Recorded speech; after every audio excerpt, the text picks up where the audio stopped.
I think, it's important to kind of engage with stakeholders or the people that are actually going to use the research and try and communicate that to them.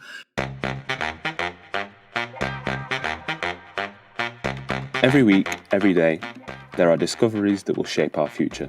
The Audemic podcast speaks to the unsung heroes of groundbreaking research and those laying the foundations for the advances of tomorrow. Why? Because we believe the more that understand, the more we connect the dots, and the more we will push our understanding of the world forward. Today on the podcast, we speak to Dr. Stuart McErlain Naylor, a senior lecturer in sport and exercise biomechanics at the University of Suffolk in the UK, and the current Vice President of the International Society of Biomechanics in Sports. Could you give us an overview of your research, what you're currently working on? Yeah, sure. So, as you said, I'm a sports biomechanist, which means I study the mechanics of the human body, i.e. how the body moves, so muscles, bones, joints, etc. Lots of my research is on sporting technique, particularly in racket and bat sports, so things like cricket, badminton. I've done a bit of things around how acceleration or force is transmitted through the body after an impact, and then a bit of more strength and conditioning related work. Most recent work was around factors affecting the relationship between sprint and jump momentum, which are kind of two different things that are commonly measured within team sports. So for someone outside of sports sciences who doesn't know much about the topic, what is sprint momentum? What does that mean? Momentum, kind of, if we forget sprinting for a moment, momentum is the amount of motion, so the quantity of motion something has. So in a straight line, linear momentum is your body mass multiplied by its velocity. So it's affected by two things, kind of how heavy you are and how fast you're going. So if all else is equal, the faster you are, the more momentum you've got, or the heavier you are, the more momentum you've got, which is why kind of it's harder to decelerate and slow down something that's moving very fast, or it's harder to slow down and decelerate something that's very heavy. So why is it important? What kind of impact does this kind of research have? So I think in terms of sprint momentum and kind of the background to the study, maybe, I think the more momentum you've got, the more pronounced an effect would be on something or someone else in a collision. So when we apply that to collision sports, such as American football, Australian rules football, like the codes of rugby, you can see how kind of the outcome of a collision could be important. And so people are starting, there's kind of a body of research suggesting that maybe rather than just how fast you can run, the combination of sprint speed and your body mass may actually be more important, either in kind of getting a favourable outcome from a collision or from just kind of being harder to decelerate. So if you think a lot of those sports, the action is either trying to tackle somebody or just trying to slow down somebody running with the ball. And the more momentum you've got, then the harder it is to do that, and kind of the more, I guess, the greater chance of success in theory. It might not always be practical for coaches or practitioners to perform regular assessments of sprint momentum and get accurate and reliable measures, either because it's kind of difficult to reliably measure sprint speed without kind of specialist equipment, or just because you might not want the athletes to be doing maximal effort sprints multiple times a week or at whatever time it is that you want the measure. So I think there was a few studies have come out, and kind of one in particular that started to suggest maybe you can, instead of measuring it, can you take some more simple measurements that you're maybe already taking anyway and predict somebody's sprint momentum from that instead of actually having to measure it. So that's kind of the background to like why you might want to predict sprint momentum. And that's kind of where maybe I got involved. Just kind of something I read sparked my interest, and I thought, all right, let's kind of dig into this a bit deeper and try and figure out, almost from a geeky kind of maths perspective, what's actually going on here when people are trying to predict one thing from another. Is it actually doing what they think it's doing? Could you, for example, calculate which players are more likely or are more susceptible to a fatal collision or a collision that will have a worse impact on their health? So in terms of health, well, I think there's a lot of assumptions. I think, as with all research, generally it's kind of, what are the assumptions we're basing this on? And as long as that's open and transparent, people can then almost evaluate those assumptions, and you say, well, if I agree with those assumptions, yeah, your research makes sense. Kind of, if I disagree with those assumptions, then although you've done the study right, it's kind of, there's a big hole in it because this assumption's wrong.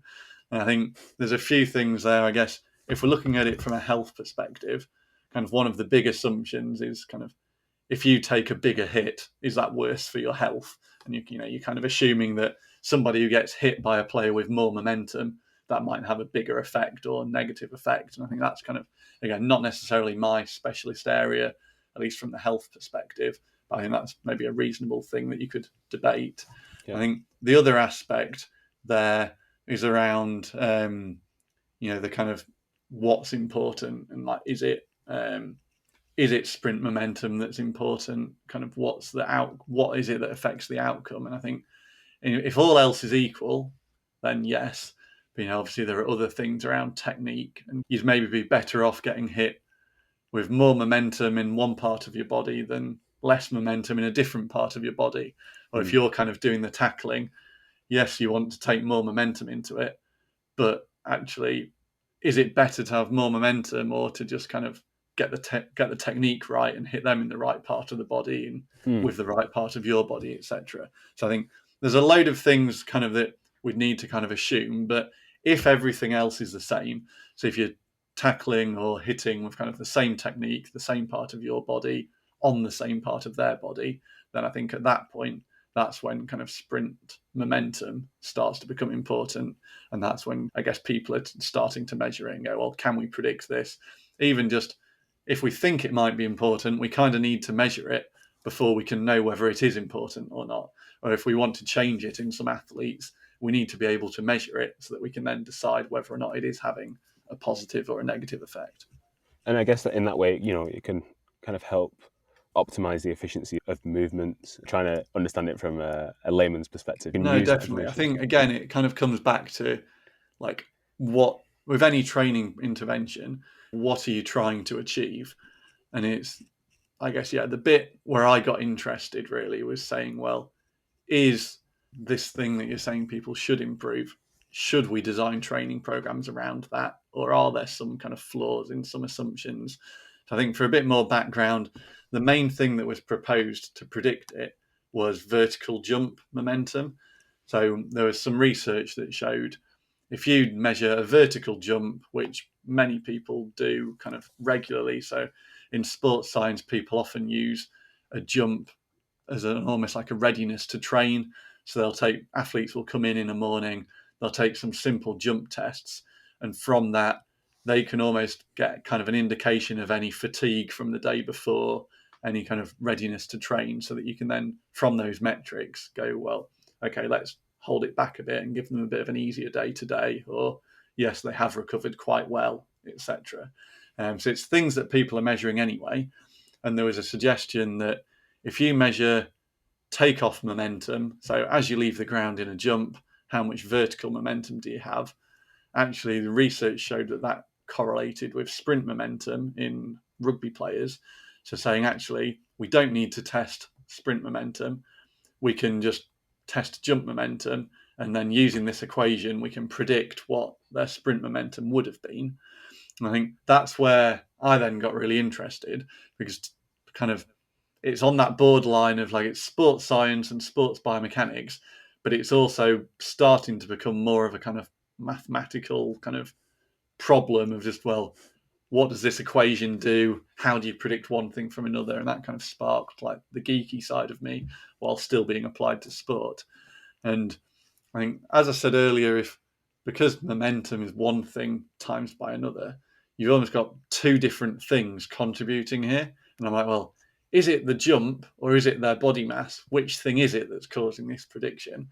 And I always like to think of things as like extremes, because it helps me to explain it and sometimes kind of helps students to understand it. But with this, I'd say if you think of two things that are completely unrelated, so say shoe size and, I don't know, your favorite number, kind of shoe size and your favorite number probably aren't correlated with each other and you can't predict one from the other. But then if you times them both by your body mass, suddenly, they are kind of related with each other now. So if you take take your shoe size, you've got 20 people, take their shoe size and times it by their body mass. You've now times it by a big number. If you times their favourite number by the same body mass, that's also a big number, suddenly it's like, oh, now these two unrelated things actually are related. And that's kind of, to bring that back to the sprint momentum, that's where I kind of said, you've got jump height and sprint speed, basically. They might be related or they might not be related, we don't know. But then you've times them both by body mass to get momentum. And so you're kind of doing what I just said with kind of shoe size and favorite number, where it's not quite as extreme an example. And it's not a case of you're definitely wrong, like that, you can't, like that doesn't make sense. It was more an unknown. So it's just saying, yes, momentum and momentum can predict each other, but is it due to the jump or is it due to the body mass? How was it kind of following that hypothesis, that hunch a little bit, and trying to understand the correlation between those two aspects?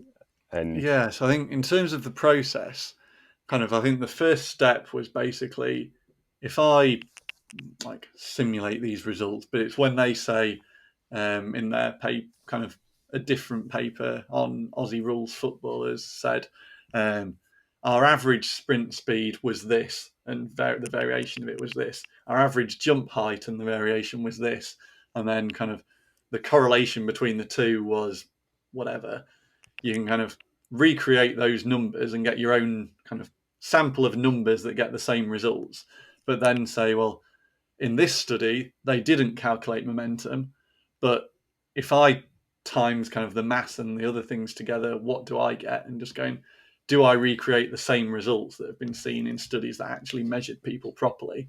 And I think once they did match, you can then say, okay, now it seems like I can be a bit more confident to change some of these numbers and see what happens, because at least I know when the numbers are the same, the results are the same. So you can kind of hope, as long as you don't go too kind of bold and start completely changing things, you might be able to look at what effect small changes in one thing have on small changes in the others. And then, yeah, it was just a case of, as with most science, kind of keep everything the same, change one thing at a time, and just say what happens. And generally, it was kind of just plotting some graphs of, rather than change something, it's what if we try 100 different variations of this number?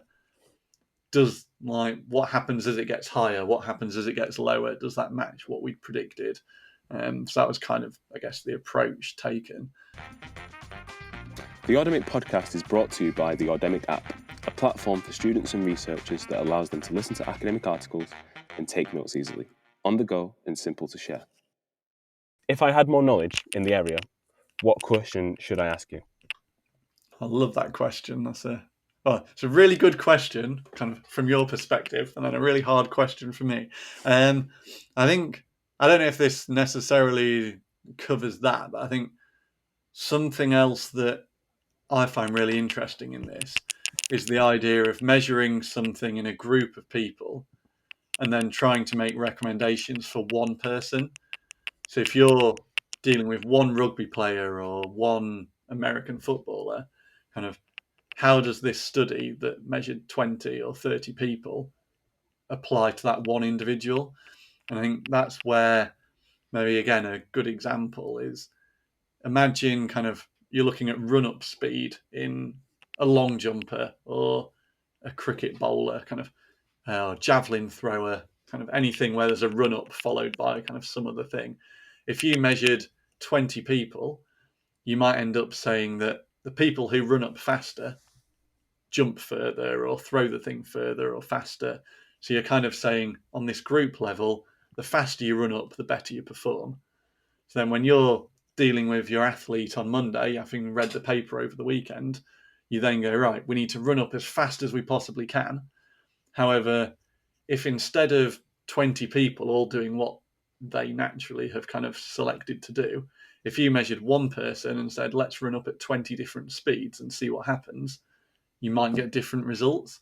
And you'll probably find that there's kind of an optimum, in inverted commas, like run up speed, where if they run up too slow, they won't perform as well. But by the time they reach absolute 100% max running speed, they might not be able to control the movement at the end of it, or there might be kind of various timing constraints and suddenly they don't perform as well. So you're kind of saying, well, actually, on an individual basis, we've got different results to what we got at a group level. And although we can't answer it from a group study, that was something else that sparked my interest around this whole momentum idea, was that people might be reading papers testing a group of players and therefore saying, oh, jump momentum predicts sprint momentum. So if we design a training program around improving our jump momentum, you're going to do better in a collision. And that's, again, I'm not saying that's wrong. I'm saying we don't know whether that's right or wrong, in that it's a bit like saying sprint speed correlates with kind of how much weight you can squat, which might be true between people, but does that mean if I double my squat kind of 1 rep max, I'm then going to sprint faster? Or actually, will I then be too heavy? Will it be kind of, how do these things play out? And yeah, kind of one of the, not necessarily conclusions from our paper, but one of the recommendations was actually, even if you can predict sprint momentum from jump momentum, that doesn't mean you can predict changes in one from changes in the other within an athlete. You'd need kind of special or kind of additional studies to figure out whether what happens if we do train to improve one of them. Does the other one improve, or does it just stay the same and you've just got better at jumping, for example? Is the correlation clearer when you get to like elite levels, when you look at the top 50, 100 meter sprinters in the world? If one can squat more than the other, will that give them the edge on the field? Yeah, good question. I think so. The first kind of disclaimer is I don't know, or the disclaimer that kind of, it's not something I've looked into in great detail, but where I can probably answer it is, and again, I like to think in either analogies or kind of extremes, but for me, some variables or some things you can measure are almost kind of like your ticket to the raffle, or like your entry ticket, where if you don't have that thing, you're not going to get in. And then other things kind of distinguish the winners and losers, or medalists and non-medalists, once you're actually in. And I think some things, it might be a case of, if you can't squat a certain amount of weight, you're probably not going to be an elite level sprinter. Like, I don't know whether that's true, but I'd say it might be kind of, I guess your question is, is it just elite people can lift more weight than recreational people? However, they're all similar to each other, or amongst that elite cohort, it's not that Usain Bolt can squat more than whoever came second, kind of that type of relationship. Or is it actually, that's the one thing that determines it? And I'd say, it's probably more, there's going to be a baseline level of strength required, but even a lot of the things we do as biomechanics or in kind of skill acquisition is around different constraints. So the environment, the task that you're doing, and things to do with the individual themselves all interact to determine their movement and the solution that they choose. So if you're twice as strong as me, you might settle on a different running technique than I do, because of the different things that are available for you and the different way that you can use that muscle strength. So it might be that kind of, it's not necessarily that strength differentiates between different abilities, but it might be that almost within a race, and at least anecdotally this might be the case, you can see some sprinters that seem to have a very different physique to other sprinters, and it might be that they run in different ways, and therefore kind of that strength might be contributing to what causes them to run in that way, or what determines the way that person should run.